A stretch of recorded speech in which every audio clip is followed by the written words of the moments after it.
Hey, are you looking to upgrade your key life areas and evolve to a higher level of existence? To practically harness personal growth and spirituality in a crazy, busy, imperfect world? Then you've come to the right place.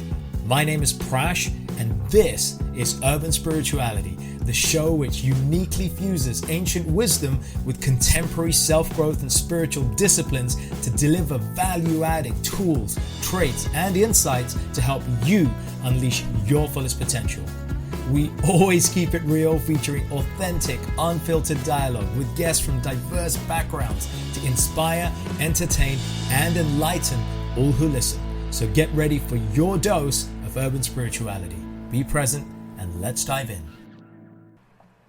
What got me into living a more healthier lifestyle started way back when I was a teenager, and at the age of 13 I sadly lost my mother, and she was at the time only 43, a tender 43 years old, considerably younger than what I am now, and she passed away and I was only 13 at the time.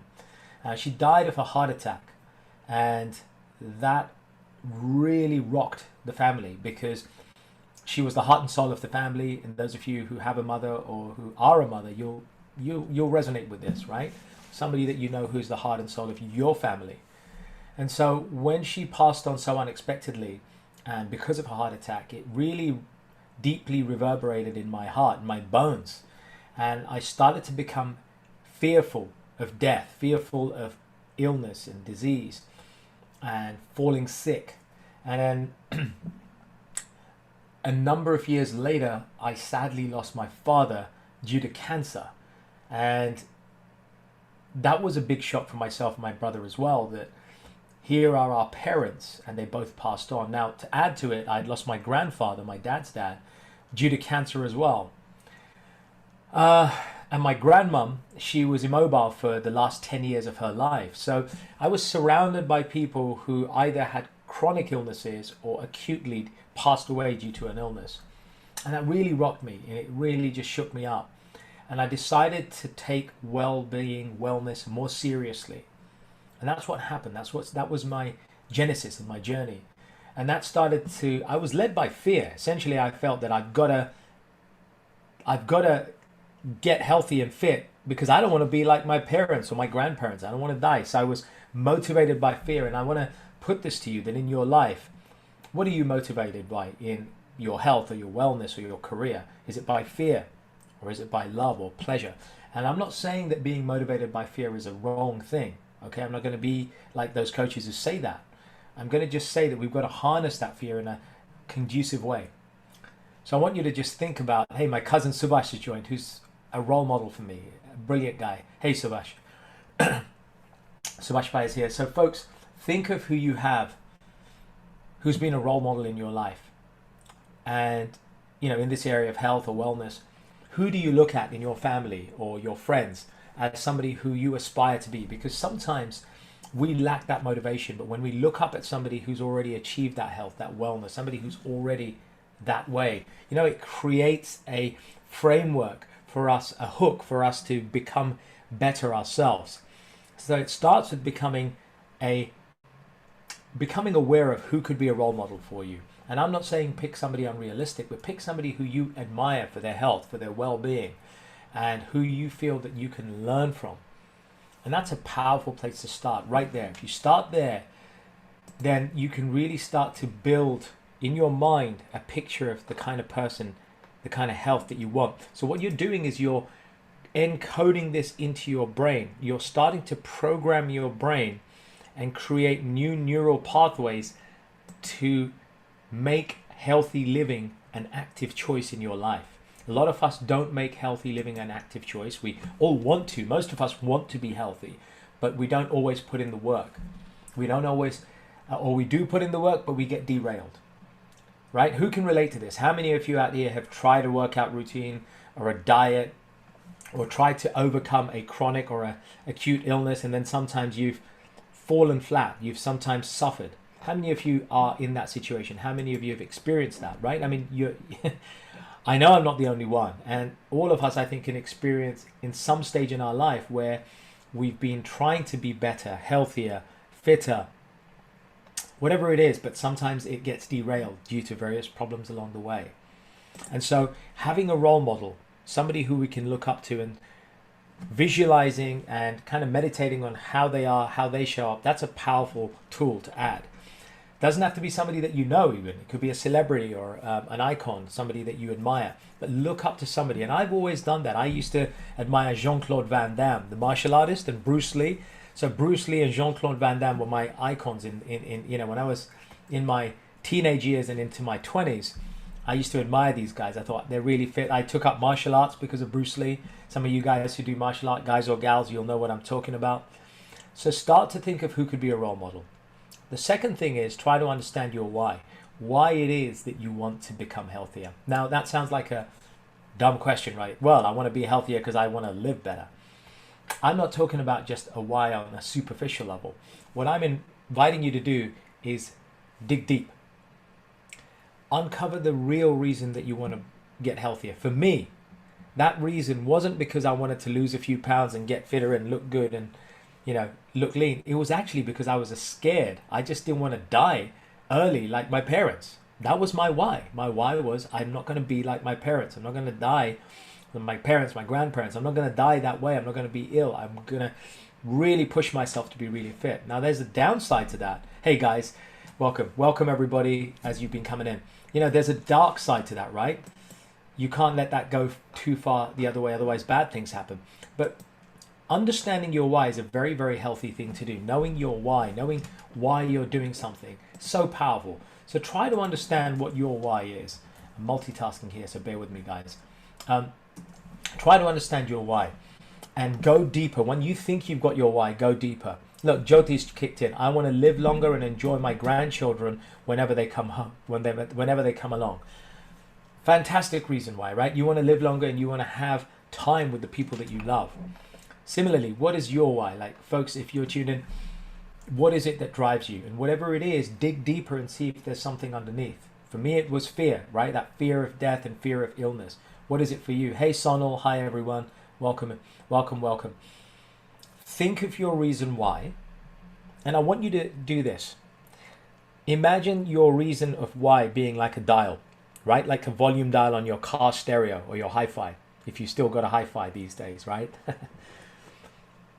Imagine your why and then visualize it being on a scale of 1 to 10 on your hi-fi dial or your car stereo dial. Where is it? Is it a 3? Is it a 4? Now what I want you to do is visualize you turning up the volume on your why. Turn up the volume on your why. What is that why? Whatever that why is, amplify it. Amplify it. So start there. Amplify that reason why. And here's why.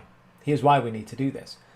The deeper you get into your why, the more clear you get on your why, the more chances you have to succeed in your health and wellness goals. Does that make sense?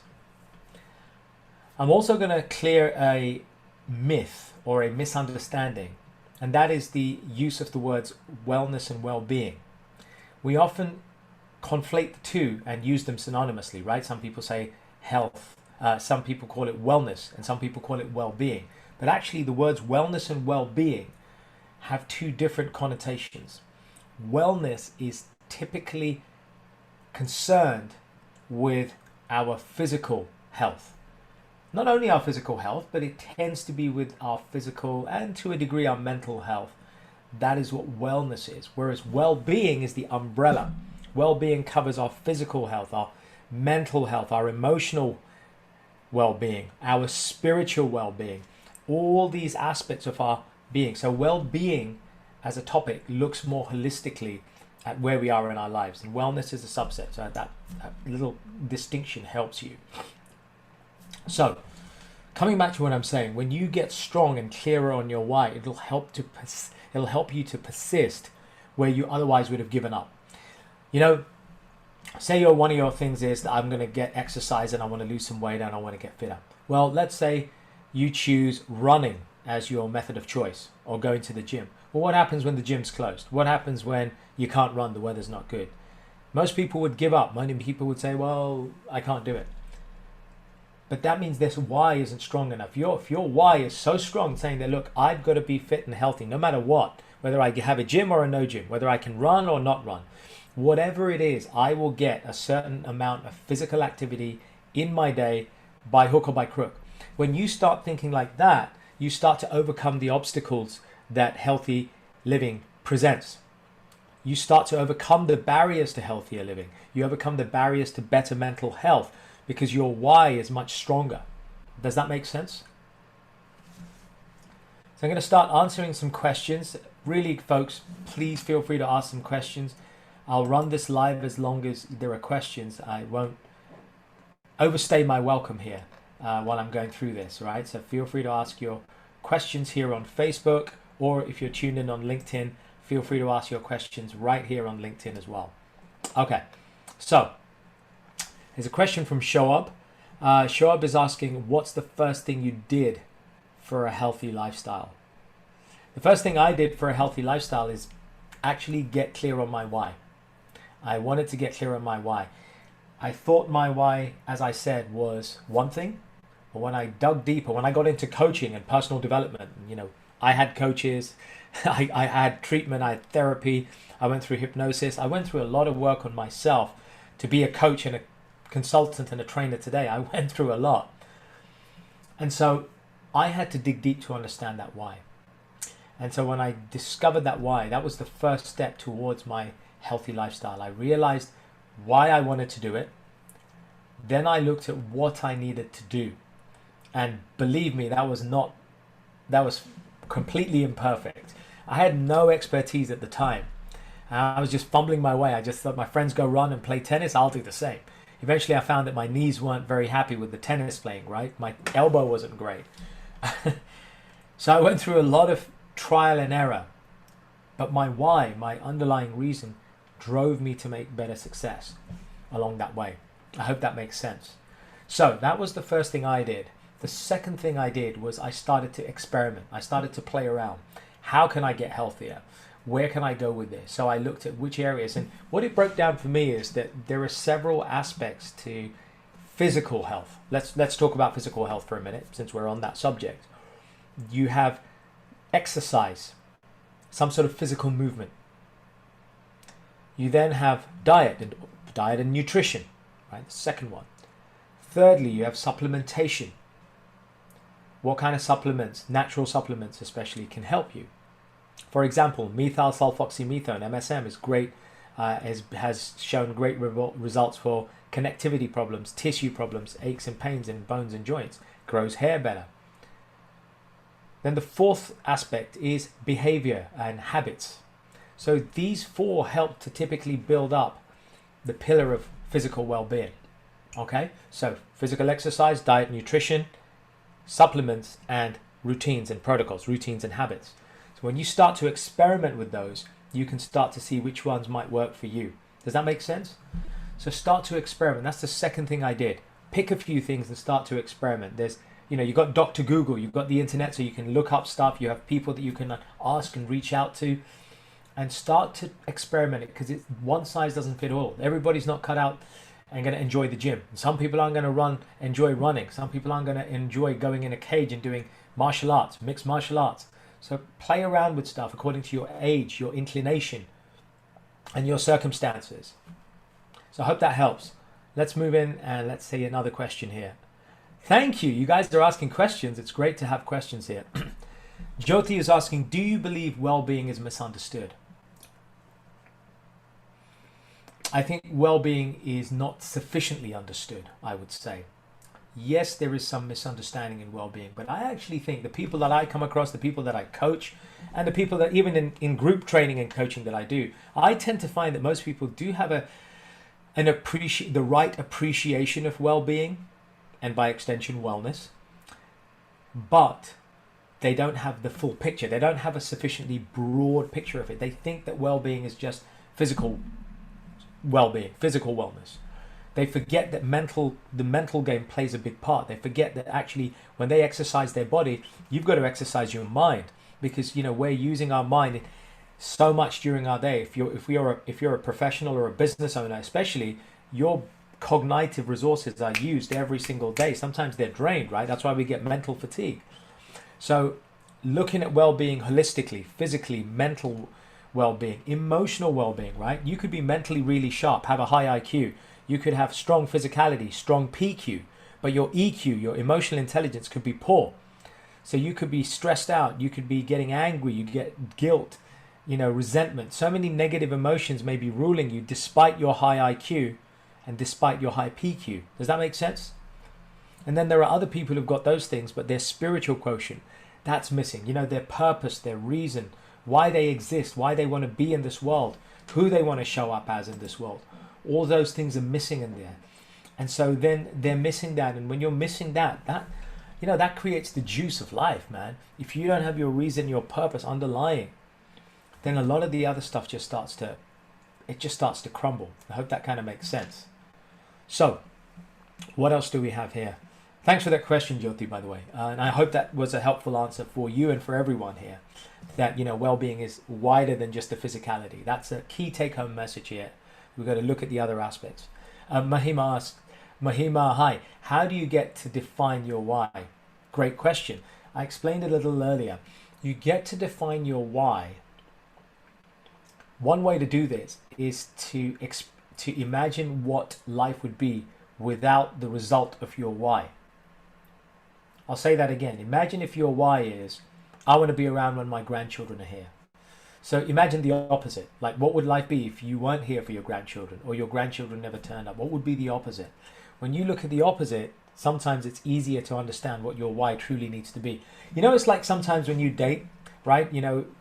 When you're dating to find the one and find a great partner, you sometimes go through so many different dates and relationships, and you find that some of them are good, some of them are not bad. But what happens is, by having different relationships and dating different people, you get to know more about what you don't want or don't like in a partner, and therefore you get clearer on what you do want. It's kind of like that with your why. The more you understand what you don't want, the more you can understand what you really do want, your why. Does that make sense? So I hope that helps. That's a really good question, Mahima. So I hope that is one vehicle that you can use to understand your why. And like I said before, don't stop at that why once you get it. Go down a level. Try and figure out a little deeper what really is your why. Because usually emotional intelligence, which is an area that I love and I'm passionate and I teach about, tells us that usually the emotion that we experience has an underlying emotion. So look for that underlying emotion, dig deep a little bit. One way to do that is sit still in meditation, in silence, without social media and disturbances. I hope that helps. So what else do we have here? Anamika, hi. How do you know when you have reached deep enough to your why? You know when you've reached deep enough because it moves you emotionally. Stay with me.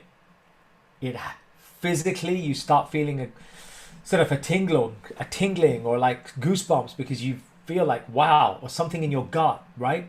Or you feel this kind of welling energy coming up, like, oh, I've really hit my why right there, right? So emotionally, you feel excited, you feel like, yes, I've got it. Physically, you feel some sensation. Mentally, it feels right. Logically, right? So your logic is clicked and it's like, yeah, that makes sense. So your logic and intellect start to align as well, most of the time. And they start to align. And then fourthly, spiritually, you feel there's this deep connection that you feel like, wow, I have just hit the thing that I want to do in this life. This is why I need to get my health right. It's not just for me. It's for my children. It's for my grandchildren. It's for my beloved. I got to get my health right so I can be there for the people that I care about. I hope that makes sense. Thanks, Mahima. Yeah, I agree, having with SQ, yes, the spiritual quotient. So let's talk about that for a second. We're all familiar with IQ. Most of us know that IQ, right? Intellectual quotient. It's a measure of our intellect, our cognitive ability, our mental fitness level. But actually, aside from IQ, there are other quotients. You then have the emotional quotient. The emotional quotient is a measure of how emotionally self-controlled we are, how well we can behave in circumstances that are difficult, how well we ride with our emotions, how well we can control them and regulate our emotions, how self-aware we are. That all comes into EQ, emotional intelligence. Then you have PQ, your physical quotient. And the physical quotient is about how body aware you are, how connected with your body and mind are you. Make sense? And then you have your SQ, your spiritual quotient. Your spiritual quotient is dictating how connected you are with your inner being, and the world around you. How connected you are to God, to that spiritual side, that aspect. So these 4 quotients, competencies, or measurements are markers for a healthy well-being or a healthy wellness experience in our lives. I hope that makes sense. Mahima says, I've been having these feelings of wow, recently been digging deeper. Yeah, that's the magic, right? And hey, listen, here's one thing. Sometimes the feelings may not be a wow. Sometimes they might be like, oh my God. And you might even get disturbed. Don't judge it. That's part of this journey. Sometimes you need to feel something here. And it may not always be a happy thing. It might be an uncomfortable feeling like, oh my God, how have I managed to live my life so wrong, so bad? When that happens, sit with that pain, but resist the temptation to judge yourself for it, because you can't change what's gone, right? We can't change what's gone. What we want to do is allow that self-criticism to have its voice for a little while. And then you thank your inner critic and say, thank you for pointing out all the mistakes I've made.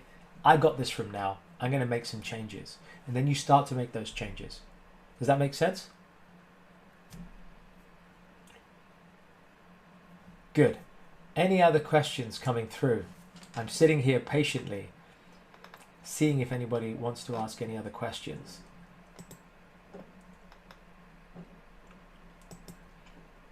You know, let me just share this. You know, the funny thing about doing this, like going live like this without some script, speaking from the heart, speaking from the experience that, you know, I or whoever else goes live has, you know, you never know who or how many people are going to show up, right? So on the one hand, the ego gets upset saying, oh, nobody showed up. And on the other hand, the heart is saying, hey, I want to give. It doesn't matter whether one person shows up or 20 or 300 people show up. I'm going to give myself, I'm going to give of myself to people here, because that's part of my dharma. That's part of my calling in life. So I put to you, what's your calling in life? What calling in life do you have that you would do, that you can do, even if people don't turn up? What would you do? What would that be? Who would you be in that scenario?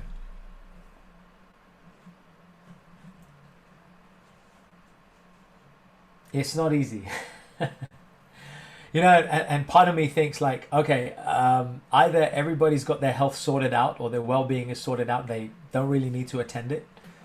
Or they're super saturated because there's so much stuff on health and well-being that they don't kind of want another one. They're just indifferent about it. Or they're just ignorant and it's not a high priority. Maybe it's not a big deal for them, right? So even as a coach, right, I have to be careful not to judge and say, oh, people didn't join. Well, that's a judgment. You see how easy it is to get into the judgment trap. What we've got to favor is discernment. Rather than going towards judgment, we've got to go for discernment. Discerning stuff is far healthier than judging stuff. Does that make sense? When we learn to discern, that's a great one, right? Learn to discern rather than judge. Learn to discern rather than judge. It's easy to judge somebody for what they are in their life. That somebody who's not fit, say, well, they're fat and, you know, they're lazy. We know so many people who may be overweight, but it's not because of laziness. There could be mental, physical, emotional layers and reasons why they're not fit, why they're overweight, right? So I think one lesson I want to share, and I'm kind of going into urban spirituality, right? The stuff that I talk about in my podcast, urban spirituality. So we've got to move away from judgment and move towards discernment. In other words, we move away from false ego, from our ego mind to our emotional and rational mind, where we can use discernment and compassion and curiosity, right? To make a better appraisal of the people, the person, or the situation that we have in front of us, even for ourselves. even for ourselves, right? Sometimes we judge ourselves really harshly, like, I'm a loser, I'll never lose weight, I'll never get fit, I'm 50, I'm nearly 50, right? I can't do this, I can't do that. We judge ourselves so crazy, then we disempower ourselves. That's the problem with judgment. When we judge others or ourselves, we're disempowering ourselves. Instead, go for discerning. Discern. Discerning means, hey, I've had this situation over here, but what can I learn from this situation? Okay, I'm lazy and I don't like physical activity, but what do I do like? Oh, I like walking with the dog.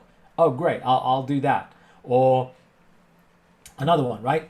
Okay, I'm terrible at learning things. I have I'm just thick. I'm not clever. I'm not smart. Instead of beating yourself up and judging like that, saying, which is also the voice of the people who've told us that, right? I'm not good enough. I'm not smart enough, right? Instead, go for discernment. Discernment says, hey, you know what? Gosh, I find learning really hard, right? And I have limited mental capacity. But you know what I do have? I have determination. What I'm going to do is I'm going to start by doing micro chunks. So now you've discerned, you've created a distinction that you can take advantage of. So we're moving from a disempowering behavior of judging to a more empowering behavior of discerning and using our distinction. And discernment requires our intellectual and our rational and our emotional abilities. Does that make sense? So see how you can apply the principle of judgment versus discernment with your own health and well-being. You know, emotional well-being, mental well-being, physical well-being, all of these. Good. Let's see what other questions have come through. Sleep. Sangeeta. Hey, Sangeeta. Sleeping problems. Any tips? Okay, so sleeping problems. There are countless tips about sleep. Most of them involving cutting away from technology in the last hour of bed, at least the last hour, not eating too close to bedtime, avoiding the use of blue light-based devices late at night, avoiding physical activity late at night. There's 4 tips right there. Avoiding rich foods at night, really just not eating in the last 3 hours of your waking state, right? In the last 3 hours before bed, 5. Having a conducive environment to sleep. So I'm on 6 now, right? More darkness, adequate warmth and cold, right? If it's too cold or too warm, you won't be able to sleep so good. Avoiding disturbing noises and sounds, avoiding electronic devices and radio waves in your electromagnetic activity that could disturb some people. And then 6thly, calming the mind before you sleep, using meditation. If you can't do meditation, mindfulness, maybe a little bit of reading, but not on your phone, physical book.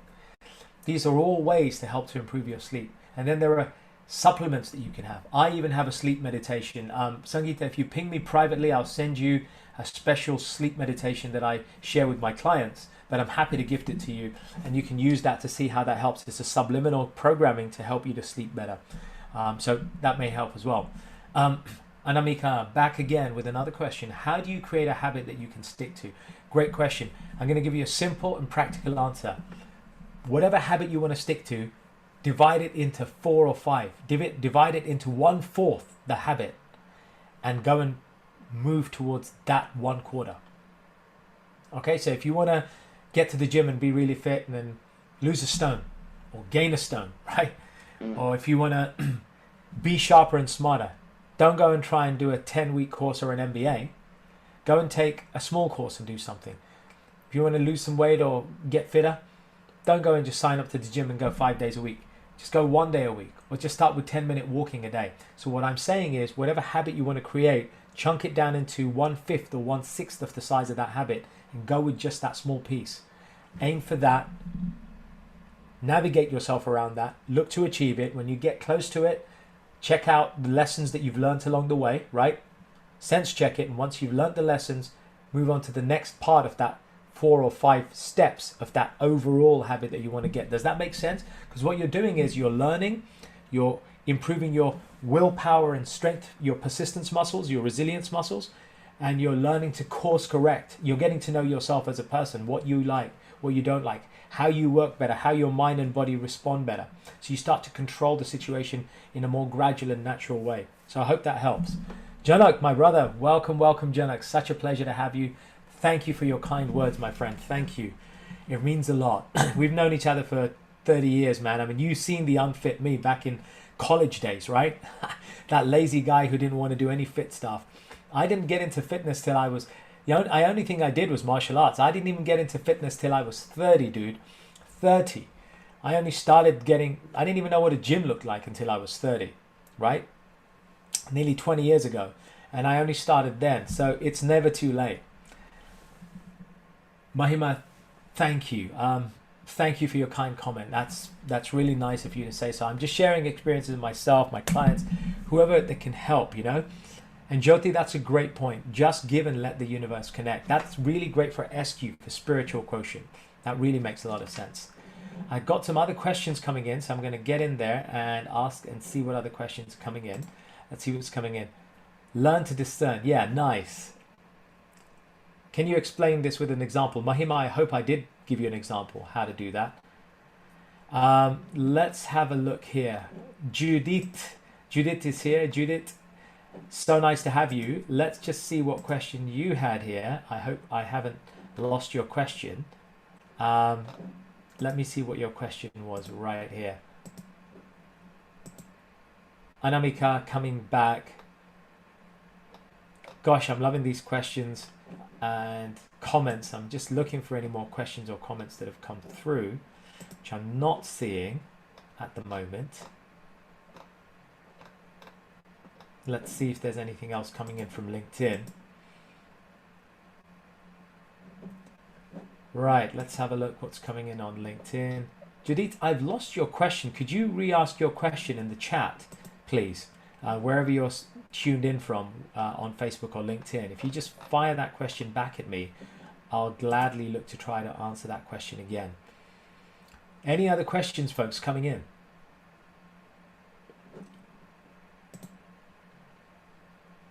Are you looking at your well-being, or and really, you call it wellness, I call it well-being. The well-being is everything, right? Your physical quotient, your mental or intellectual quotient, your emotional quotient, and your spiritual quotient, all four needed there. So look at it holistically, look at all four, because that's the power of doing this. Let's see what else is going on here. Okay, Nosheen is coming in. Nosheen says, after a week I lose the motivation. Oh man, listen, can I just firstly tell you, you are definitely not the only one. You're definitely not the only one. It's normal for people to lose that motivation. You know, life gets in the way. Life really gets in the way. And sometimes when we have life events, they rock our motivation. They affect us mentally or emotionally. Invariably, it's mentally or emotionally or physically, right?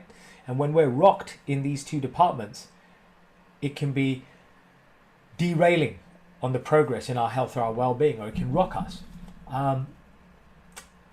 What I would say to you is, when you're in a situation where that's happened, go back and look at your why. Go back and look at the reasoning behind why you want to get fit. And sometimes it's the people, right? The people that you care for, the people that you love, that you want to be healthy and fit, to be around them, to be there for them, right? Go back and look at that motivation during those weeks when you're down or when you feel you've lost it. Go back and look at what you want to achieve in the future. So you're looking at the people that you love and the people that you care for and those reasons. And then you're looking at some goal that you want to achieve, right? That you want to achieve a certain position in your career or your business, and that you've got to be healthy and fit to do that. And when you start to do that in those times when you're down, you can start to reignite the desire to go and do it. And then don't go crazy and try and do it all in one big, right? Don't go over the top. Just go and take it in small pieces again. Does that make sense? So that way you're easing back into it without going crazy. Nice, thank you. Oh, thank you. Yeah, I think a lot of us see it this way. Judith has asked a question. I got that. I've started to do my yoga daily. Brilliant. Who does yoga daily? Who does yoga daily here? She goes, I get my headaches every time before I start. What do you think I may cause this? So it could be depending on the time of day that you're doing your yoga, or it could be due to the foodstuffs that you may have eaten prior to doing yoga. Even if you've eaten a couple of hours before, the food that you've consumed may not have been conducive to yoga. That's one reason. The second reason is the timing of that yoga session. It may not be conducive for your body at that time, or you may not be used to it. You know, Sometimes when I want to go and do a weights workout, I have just no energy. It's just the timing of the day. You know, with our cycles during the day, we have rhythmic inner body cycles, and I sometimes just don't feel it. So if you're feeling you're getting headaches, it could be one of those reasons. One way to try it out, if that's the problem, is change your timing for yoga. Just even if you do 10 minutes of yoga by yourself, try yoga by yourself elsewhere. Try a different slot and try doing it away from food or different food. So again, you know, it comes back to what I said. You've got to trial and error. When it comes to mental, physical, and emotional fitness, you've got to trial and error stuff, man. Everybody's got to trial and error. So try that out, see what difference it makes. Judith also says, I'm also changing my diet and going back to being a vegetarian. I'm definitely a fan of a plant-based diet, or a sattvic diet as they call it in Ayurveda in Sanskrit. That is not to say anything against anyone who is not vegetarian. A personal experience of mine, because I used to eat meat, pretty much any kind of meat, and then switching over to becoming a vegetarian, and then later, in the past 10 years, becoming a vegan. It's been a positive progression for me. Now everybody's different. It doesn't mean that it will work for you, but generally the people that I've come and I've coached and I've worked with over the years, many people tend to find they do better on a plant-based, or at least a vegetarian diet, in terms of their health factors, their health markers tend to improve. But that's not an excuse to not to do physical exercise, right? It's not an excuse to get the mental fitness training in as well. Does that make sense? Some people may eat meat, then in which case maybe you choose to eat a different kind of meat, or eat meat sparingly, and use it more judiciously. And I think this is a truth in life. We should always consume according to the activity and the need and the demand that we have, because that's a much more organic and a natural way to live, rather than being led by our senses, oh, the desire for taste and food being the boss. We should let our demands and our needs be the boss of how we consume and how we work out. Does that make sense? Let's see if there's any other questions coming in. Jay, KC. Hey, Jay. Through your trial and error experiences before you began coaching, which type of therapy coaching had the biggest impact for you? Yeah, great question. If I look back at that, it was a combination of actually good old-fashioned counseling, just having somebody to speak to and being able to talk and just hear from them. Having some mentoring, people who were not necessarily coaching directly, but they were mentoring me. I looked up to them. They gave me advice and wisdom, because coaching sometimes can be very sort of like non-prescriptive. At that time in my 20s, early 20s, I needed mentoring. I needed a role model. I needed somebody who could guide me. A Mr. Miyagi, if you can call it that, because I'm a fan of the new Karate Kid and the old Karate Kid. A Mr. Miyagi, right? I needed that sensei in my life. So having mentoring helped me a lot. And then the other thing that I found quite interesting and valuable was a little bit of hypnotherapy. And it's one of the things that I now use in my coaching practice with people. I like to inject a little bit of hypnotherapy in certain situations, not all of them. Everything is individually based. And hypnotherapy I did well with that. It actually helped to, it helped to start to untangle some of my subconscious beliefs that I couldn't reach because my conscious mind was too strong. It's too vocal. It wouldn't let me get behind into my subconscious and loosen up some of those old behaviors. Does that make sense? Sadia, welcome. I lose weight so slowly that I lose motivation. Sadia, that was me for many years. Let me give you some hope.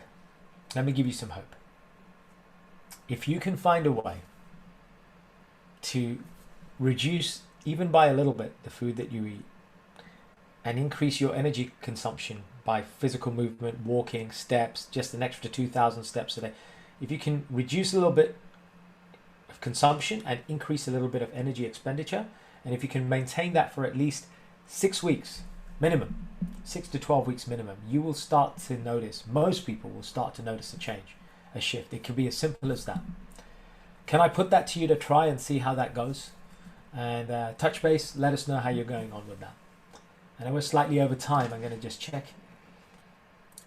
check if there are any more questions. Anamika, hey Anamika, again. Thank you for taking the time to inform us, but more to answer all of our questions. Thank you. Can I ask in relation to sleep? How do you maintain sleep?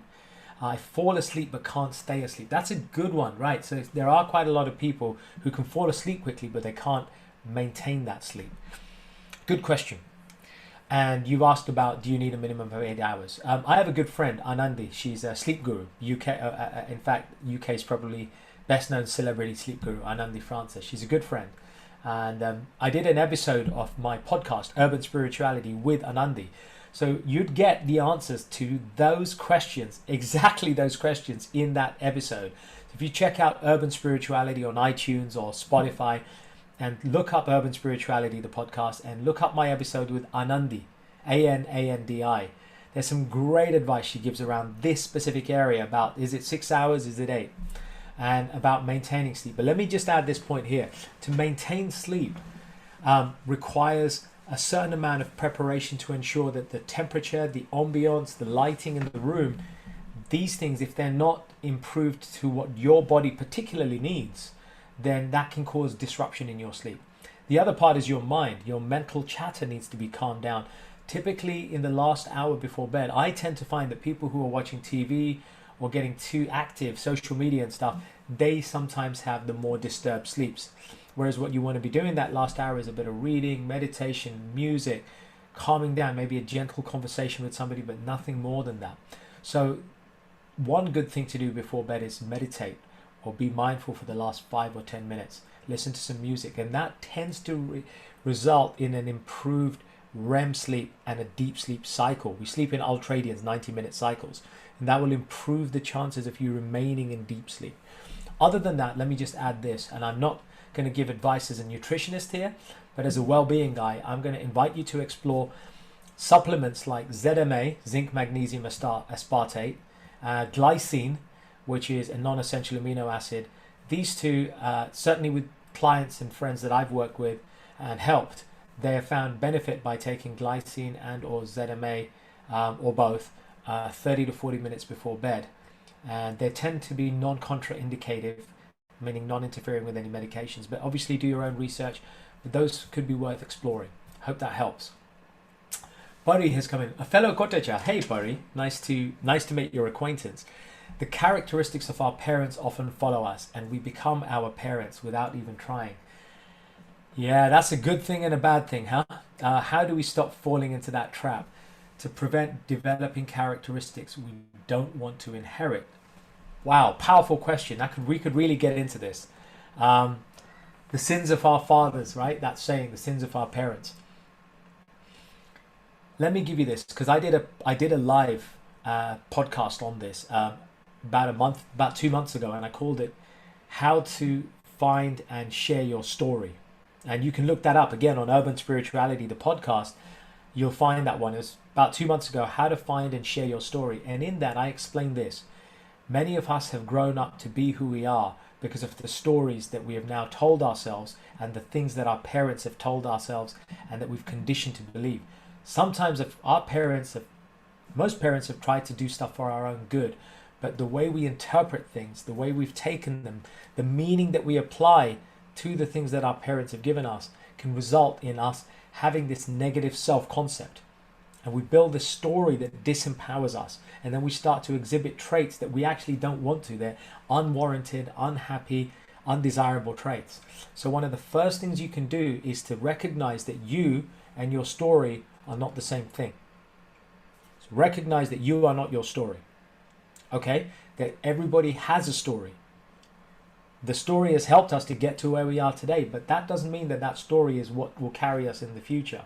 Sometimes we need to let go of that old story, that old belief about ourselves, and start to embrace a new story. And a great way to do that is first, recognize that you're not your story. Secondly, start to chart what your story's been. Write down your story. What is it that your parents taught you that you've become? What is it that you've become that you don't like? Write it down and then create next to it on a separate column, what is it that you'd like to be? Just the act of writing and declaring will start to help to free you from that old story and give you the opportunity to start to create that new story. I hope that helps, Pari. Hey folks, thanks so much for listening. I really hope you enjoyed this episode, and as with all our episodes, found something to inform, inspire, and empower you in your personal and spiritual journeys in life. As always, feel free to leave a little love through your ratings and comments, subscribe, and share it with those you care about. And take your personal and spiritual evolution to the next level by joining us on one of our unique events, workshops, or retreats, or taking advantage of our personal and professional coaching packages. Find out more about us at mantratherapy.co.uk. I'm your host, Prash K. This is Urban Spirituality, and we will catch you on the next episode.